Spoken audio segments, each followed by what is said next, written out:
через 1,5 месяца мы будем отмечать 25-летие установления дипломатических отношений нашей страны с Китайской Народной Республикой. Вот я думаю, что такой подарок сделал нашему юбилею, потому что юбилей для нас очень важный.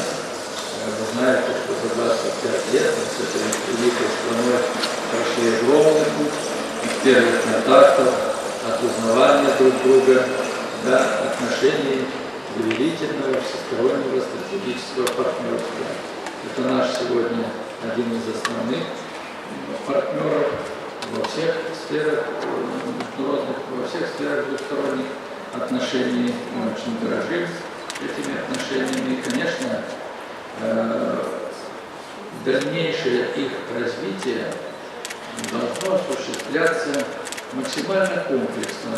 И сегодня, чтобы максимально успешно, взаимовыгодно развивать отношения и в торговой, экономической, и в научно-технической сфере, надо лучше знать друг друга.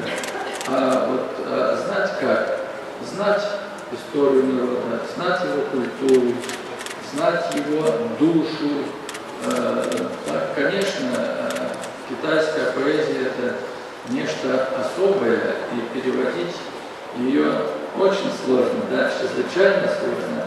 Но надо пробовать, надо учиться. Я очень надеюсь, что у нас будут поэты, глубоко знающие и китайскую философию, китайский язык, естественно, поэзию, и русскую мову.